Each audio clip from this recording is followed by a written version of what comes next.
ನಿಮ್ಮ ಡಾಕ್ಟರ್ ಸುನೀಲ್ ಕುಮಾರ್ ಹೆಬ್ಬಿ, ನೀವೆಲ್ಲರೂ ನನ್ನ ಪ್ರೀತಿಯಿಂದ ಡಾಕ್ಟರ್ ಆನ್ ವೀಲ್ಸ್ ಅಂತ ಕರೀತಾರೆ. ಇವತ್ತು ಅಸಲಿ ವೈದ್ಯನ ಗುಣಲಕ್ಷಣಗಳೇನು ಮತ್ತು ಅಸಲಿ ವೈದ್ಯನ ಕಂಡು ಹಿಡಿಯೋದ್ರ ಬಗ್ಗೆ ಮಾತಾಡ್ತಾ ಹೋಗ್ತೀನಿ. ನಿಮ್ಗೆ ಅಸಲಿ ವೈದ್ಯ ಆಗಬೇಕಾದ್ರೆ ಮಿನಿಮಮ್ PUC ಓದ್ಬೇಕು, ಸೈನ್ಸ್ ತಗೊಂಡಿರ್ಬೇಕು. ಅವ್ರು ಮಾತ್ರ BAMS, BHMS, BUMS, MBBS ಇನ್ ಯಾವ್ದಾದ್ರು ಡಿಗ್ರಿನ ಮೆಡಿಕಲ್ ಡಿಗ್ರಿನ ಮಾಡೋದಕ್ಕೆ ಇರುವಂತ ಯೋಗ್ಯತೆ, ಅದು ಒಂದು ರೈಟ್ಸ್.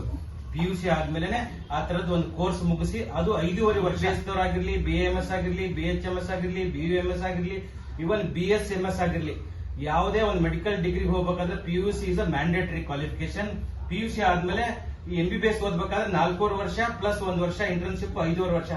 ಅದೇ ರೀತಿ BAMS ಓದ್ಬೇಕು, ಬೇರೆ ಯಾವ್ದಾದ್ರು ಡಿಗ್ರಿ ಓದ್ಬೇಕು, ಅದೇ ರೀತಿನೇ 5.5 ವರ್ಷ ಓದ್ಬೇಕು. ಎಲ್ರಿಗೂ ಯಾರು MBBS ಮುಗಿಸ್ತಾರೆ ಅವರು ರಾಜೀವ್ ಗಾಂಧಿ ಯೂನಿವರ್ಸಿಟಿಯಿಂದ ಅವರಿಗೆ ಸರ್ಟಿಫಿಕೇಟ್ ಸಿಗುತ್ತೆ ಮತ್ತು ಕರ್ನಾಟಕ ಮೆಡಿಕಲ್ ಕೌನ್ಸಿಲ್ ಇಂದ ಸಿಗುತ್ತೆ. ಅದೇ ರೀತಿ BAMS, BHMS, BUMS ದವ್ರಿಗೂ ಅವ್ರಿಗೆ ರಾಜೀವ್ ಗಾಂಧಿ ಯೂನಿವರ್ಸಿಟಿಯಿಂದ ಸಿಗುತ್ತೆ. ಫಸ್ಟ್ ರಾಜೀವ್ ಗಾಂಧಿ ಯೂನಿವರ್ಸಿಟಿಯಿಂದ ಪ್ರಾವಿಷನಲ್ ಡಿಗ್ರಿ ಸರ್ಟಿಫಿಕೇಟ್ ಅಂತ ಸಿಗುತ್ತೆ. ನೀವು ನೋಡಬಹುದು, ಅದರಲ್ಲಿ ಡೀಟೇಲ್ ಇರುತ್ತೆ, ಯಾವ ಕಾಲೇಜು, ಯಾವ ಇಸ್ವಿಯಲ್ಲಿ, ಯಾವ ಡೇಟ್ ಅಲ್ಲಿ ಇದಾಗಿದೆ ಅನ್ನೋದ್ರ ಬಗ್ಗೆ ಸಂಪೂರ್ಣ ಮಾಹಿತಿ ಇರುತ್ತೆ. ಇದು ಪ್ರಾವಿಷನಲ್ ಡಿಗ್ರಿ ಸರ್ಟಿಫಿಕೇಟ್. ಇದಾದ್ಮೇಲೆ ಅವರ ಬೋರ್ಡ್ ಸಂಬಂಧಪಟ್ಟಿರುವಂತದ್ದು MBBS ಆಗಿದ್ರೆ ಕರ್ನಾಟಕ ಮೆಡಿಕಲ್ ಕೌನ್ಸಿಲ್ ಅಂತ ಇರುತ್ತೆ, BAMS ಆಗಿದ್ರೆ Karnataka Ayurvedic United practitioner board ಅಂತ ಇರುತ್ತೆ. ಹೀಗೆ ಅವರು ಸಂಬಂಧಪಟ್ಟ ಡಿಪಾರ್ಟ್ಮೆಂಟ್ ಗಳಿಂದ ಅವರಿಗೆ ಆ ಸರ್ಟಿಫಿಕೇಟ್ ಸಿಗುತ್ತೆ. ಇದರಂತದ್ದು ಈ ಸರ್ಟಿಫಿಕೇಟ್ ನೀವು ನೋಡಬಹುದು. ಇದು ಬೋರ್ಡ್ ಸರ್ಟಿಫಿಕೇಟ್ ರಾಜೀವ್ ಗಾಂಧಿ ಯೂನಿವರ್ಸಿಟಿಯಿಂದ. ಅದಾದ್ಮೇಲೆ ಕರ್ನಾಟಕ ಆಯುರ್ವೇದಿಕ್ ಯುನಾನಿ ಪ್ರಾಕ್ಟೀಷನರ್ ಬೋರ್ಡ್ ಇಂದ ಸರ್ಟಿಫಿಕೇಟ್ ಸಿಗುತ್ತೆ. ಇದು 5.5 ವರ್ಷ ಆದ್ಮೇಲೆ ಸಿಗುವಂತ ಸರ್ಟಿಫಿಕೇಟ್. ಇದು ಕಂಪ್ಲೀಟ್ಲಿ 5.5 ವರ್ಷ ಮುಗಿಸಿದವ್ರಿಗೆ ಮಾತ್ರ ಸಿಗುತ್ತೆ. 4.5 ವರ್ಷ ಡಿಗ್ರಿ, 1 ವರ್ಷ ಹೌಸ್ಮನ್ಶಿಪ್ಸ್ ಮಾಡೋಂಥವ್ರಿಗೆ ಇದು ಸರ್ಟಿಫಿಕೇಟ್ ಇರುವಂತದ್ದು. ನೀವು ನೋಡಬಹುದು ಹೀಗೆ. ಆಮೇಲೆ ಈ ಡಿಗ್ರಿ ಸರ್ಟಿಫಿಕೇಟ್ ಅಲ್ಲಿ ಒಂದು ಸ್ಕ್ಯಾನರ್ ಇರುತ್ತೆ. ಪ್ರತಿಯೊಬ್ಬ ಡಿಗ್ರಿ ಸರ್ಟಿಫಿಕೇಟ್ ಅಲ್ಲಿ ಒಂದು ಸ್ಕ್ಯಾನರ್ ಇರುತ್ತೆ. ಅಸಲಿ ಡಾಕ್ಟರ್ನ ಈ ಸ್ಕ್ಯಾನ್ ಮಾಡ್ಬಿಟ್ರೆ, QR ಕೋಡ್ ಸ್ಕ್ಯಾನ್ ಮಾಡ್ಬಿಟ್ರೆ, ನಿಮ್ದು ಯಾವ್ದಾದ್ರು QR ಕೋಡ್ ಇಂದ ನಿಮ್ದು ಯಾವ್ದಾದ್ರು ಮೊಬೈಲ್ ಇಂದ ಸ್ಕ್ಯಾನ್ ಮಾಡಿದ್ರೆ ಅವ್ರದ್ದು ಸರ್ಟಿಫಿಕೇಟ್ ಯಾವ ಕಾಲೇಜಲ್ಲಿ ಯಾವಾಗ ಓದಿದ್ರು, ಎಷ್ಟು ಇಸ್ವಿಗೆ ಮುಗೀತು, ಯಾವ್ದ್ರಲ್ಲಿ ಅಡ್ಮಿಷನ್ ಆಗಿತ್ತು ಅನ್ನೋದು ಸಂಪೂರ್ಣ ಮಾಹಿತಿ ಸಿಗುತ್ತೆ. ಇದು ಬಹಳ ಇಂಪಾರ್ಟೆಂಟ್ ಆಗಿರುವಂತದ್ದು. ಎಲ್ಲರೂ ಯಾವ್ದಾದ್ರು ಅಸಲಿ ಡಾಕ್ಟರ್ ಕಂಡು ಹಿಡಿಯಬೇಕಾಗಿದ್ರೆ ಈ ಸರ್ಟಿಫಿಕೇಟ್ ಅಲ್ಲಿ ಲೋಗೋ ಇರಬೇಕು, ಇದೇನೋ ಇದು QR ಕೋಡ್ ಇರಬೇಕು, ಅವಾಗ ಮಾತ್ರ ಅವ್ರನ್ನ ಕಂಡು ಹಿಡಿಯಕ್ ಸಾಧ್ಯ. ಇದಾದ್ಮೇಲೆ ಬರೀ ಡಿಗ್ರಿ ಆಯ್ತು, ಡಾಕ್ಟರ್ ಆದ್ರೂ, ಸರ್ಟಿಫಿಕೇಟ್ ಸಿಕ್ತು, ಎಲ್ಲ ಆಯ್ತು. ಇದಾದ್ಮೇಲೆ ಕ್ಲಿನಿಕ್ ತೆಗಿಬೇಕಾದ್ರೆ must and should KPMA licence, Karnataka private medical establishment ಅಂತ ಇಡೀ ದೇಶದಲ್ಲೇ ಇದು ಒಂದೇ ಇರುವಂತದ್ದು. ಬೇರೆ ರಾಜ್ಯಗಳಲ್ಲಿ ಯಾವ ರಾಜ್ಯಗಳಲ್ಲೂ ಇಲ್ಲ. ನಮ್ಮ ಆರೋಗ್ಯ ಮಂತ್ರಿ ರಮೇಶ್ ಕುಮಾರ್ ಇರುವಾಗ ಇದನ್ನ ಕಾರ್ಯರೂಪಕ್ಕೆ ತಂದಿದ್ರು. ಅದಕ್ಕಾಗಿ ಪ್ರತಿಯೊಬ್ಬ ವೈದ್ಯನು ಮ್ಯಾಂಡೇಟರಿ ಆಗಿ KPMA ಲೈಸೆನ್ಸ್ ಇದ್ರೆ ಮಾತ್ರ ಅವನು ಕ್ಲಿನಿಕ್ ಓಪನ್ ಮಾಡಕ್ ಸಾಧ್ಯ ಆಗಿರುವಂತದ್ದು, ಮಾಡಬೇಕಾಗಿರುವಂತದ್ದು. ಇಲ್ಲದೆ ಇದ್ರೆ ಆ KPMA ಕ್ಲಿನಿಕ್ ಇಲ್ಲದೆ ಇರೋ ಕ್ಲಿನಿಕ್ ನ ಕ್ಲೋಸ್ ಮಾಡೋದಕ್ಕೆ KPMA ಆಕ್ಟ್ 15 ಅಲ್ಲಿ ಅದಕ್ಕೊಂದು ಕಾನೂನು ಇದೆ, ಕ್ಲೋಸ್ ಮಾಡೋದಕ್ಕೆ ಅಧಿಕಾರ ಇದೆ. ಹಾಗಾಗಿ ಪ್ರತಿಯೊಬ್ಬರು KPMA ಮಾಡಿಸಬೇಕು. MBBS ಆಗಿರ್ಲಿ, BAMS ಆಗಿರ್ಲಿ, BHMS ಆಗಿರ್ಲಿ, BUMS ಆಗಿರ್ಲಿ, ಎನಿ ಡಿಗ್ರಿ ಇರೋರು ಮ್ಯಾಂಡೇಟರಿ ಮಾಡಿಸಬೇಕು. ಅದಕ್ಕೆ KPMA ಲೈಸೆನ್ಸ್ ಸರ್ಟಿಫಿಕೇಟ್ ನಿಮ್ಗೆ ತೋರಿಸ್ತಾ ಇದ್ದೀನಿ, ನೀವು ನೋಡಬಹುದು.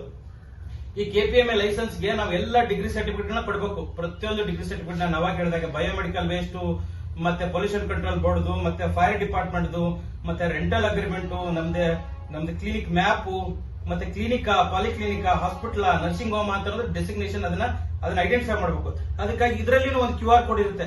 KPMA ಗೆ QR ಕೋಡ್ ಇರುತ್ತೆ. ಈ QR ಕೋಡ್ ಸ್ಕ್ಯಾನ್ ಮಾಡಿದ್ರೆ ಒಂದು ಸರ್ಟಿಫಿಕೇಟ್ ಸಿಗುತ್ತೆ, KPMA ಲೈಸೆನ್ಸ್ ಇರುವಂತದ್ದು. ಹಾಗಾಗಿ ಇದು ಬಯೋಮೆಡಿಕಲ್ ವೇಸ್ಟ್ ಸರ್ಟಿಫಿಕೇಟ್. ಈ ತರದ್ದು ಬೇರೆ ಇರುತ್ತೆ. ನಮ್ದು ಆರ್ಗನೈಸೇಷನ್ ಸರ್ಟಿಫಿಕೇಟ್, ಮಾತೃಶ್ರೀ ಫೌಂಡೇಶನ್ ಅಂತ ಈ ಸಂಸ್ಥೆ ಅಡಿಯಲ್ಲಿ ಇದನ್ನ ಕ್ಲಿನಿಕ್ ನ ರನ್ ಮಾಡ್ತಾರಂತದ್ದು. ಇದು ಸಂಸ್ಥೆಯಲ್ಲಿ ಪರ್ಮಿಷನ್ ತಗೊಂಡಿರುವಂತದ್ದು. ಹೀಗೆ ಸಾಕಷ್ಟು ಜನರು ಇದ್ರ ಬಗ್ಗೆ ಗಮನ ಹರಿಸಬೇಕು. ಯಾಕಂದ್ರೆ ಯಾರು ಅಸಲಿ ಯಾರು ನಕಲಿ ಅನ್ನೋಂತ ದುಸ್ಥಿತಿಯಲ್ಲಿ ಇದ್ದಾರೆ. ಅಸಲಿನ ಕಂಡು ಹಿಡಿಯೋದಕ್ಕೆ ಎಲ್ಲರೂ ಒಂದು ಕ್ವಾಲಿಫಿಕೇಶನ್ ಹಾಕೊಂಡ್ಬಿಡ್ತಾರೆ. ಹೊರಗಡೆ ಬೋರ್ಡ್ ಅಲ್ಲಿ MBBS, BAMS, BHMS ಅಂತ ಹಾಕೋತಾರೆ. ಮತ್ತೆ ಯಾವ್ದಾದ್ರು ನಂಬರ್ ಹಾಕೊಂಡ್ಬಿಡ್ತಾರೆ, ಒಂದು ಯಾವ್ದೋ 4 ಡಿಜಿಟ್ ನಂಬರ್ ಹಾಕೊಂಡ್ಬಿಡ್ತಾರೆ.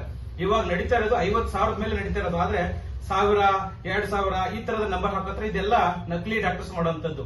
ನಕಲಿ ಡಾಕ್ಟರ್ ಗುಣಲಕ್ಷಣಗಳು, ಅವರು ಯಾವ್ದೇ ಅವ್ರದ್ದು ಪ್ರಿಸ್ಕ್ರಿಪ್ಷನ್ ಅಲ್ಲಿ ಅವ್ರ ಹೆಸರು ಇರಲ್ಲ, ಅವ್ರ ಡೆಸಿಗ್ನೇಷನ್ ಇರಲ್ಲ, ಸರ್ಟಿಫಿಕೇಟ್ ಡಿಸ್ಪ್ಲೇ ಮಾಡಿರಲ್ಲ, ಈ ತರದ್ದು ಆಗ್ತಾ ಇರುತ್ತೆ. ಹಾಗಾಗಿ ನಕಲಿ ಡಾಕ್ಟರ್ ಸಾಕಷ್ಟು ಇದ್ದಾರೆ. ಹಾಗಾಗಿ ಅದರಿಂದ ಅಸಲಿ ಡಾಕ್ಟರ್ಗೆ ತೊಂದರೆ ಆಗ್ತಾ ಇದೆ. ಹಾಗಾಗಿ ಜಿಲ್ಲಾ ಆರೋಗ್ಯಾಧಿಕಾರಿಗಳು ಈ ಕಡೆ ಗಮನ ಕೊಡಬೇಕು, ಮತ್ತೆ ಜಿಲ್ಲಾ ತಾಲೂಕು ಆರೋಗ್ಯಾಧಿಕಾರಿಗಳು ಗಮನ ಕೊಡಬೇಕು. ನಮ್ಮ ದಿನೇಶ್ ಗುಂಡೂರಾವ್ ಸರ್, ಆರೋಗ್ಯ ಮಂತ್ರಿಗಳು, ಅವರು ಹೇಳಿದ್ದಾರೆ ಏನಂದ್ರೆ ರಾಜ್ಯದಲ್ಲಿ ನಕಲಿ ಡಾಕ್ಟರ್ ಮುಕ್ತ ಕರ್ನಾಟಕ ಮಾಡೋದಕ್ಕೆ ಅವ್ರ ಪ್ರಯತ್ನ ಮಾಡ್ತಾ ಇದ್ದಾರೆ ಅಂತ ಅವ್ರು ಹೇಳಿದ್ದಾರೆ. ಇನ್ನೊಂದು ವಿಚಾರ ಏನಂದ್ರೆ, ನಮ್ಮ ಹೈಕೋರ್ಟ್ ಅಲ್ಲಿ ನಕಲಿ ಡಾಕ್ಟರ್ ಒಬ್ಬ ಕೋರ್ಟಿಗೆ ಹೋಗಿ ನನಗೂ KPMA ಲೈಸೆನ್ಸ್ ಕೊಡಿ ಅಂತ ಹೇಳಿದ್ರು.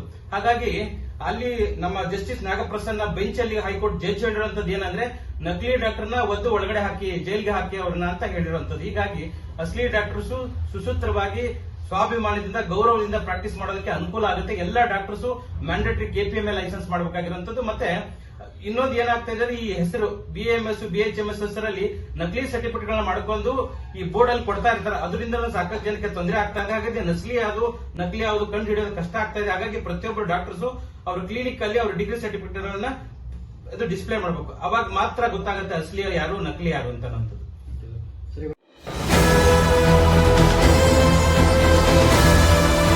ನಿಮ್ಮ ವಾಣಿ, ಇದು ಕನ್ನಡಿಗನ ಧ್ವನಿ.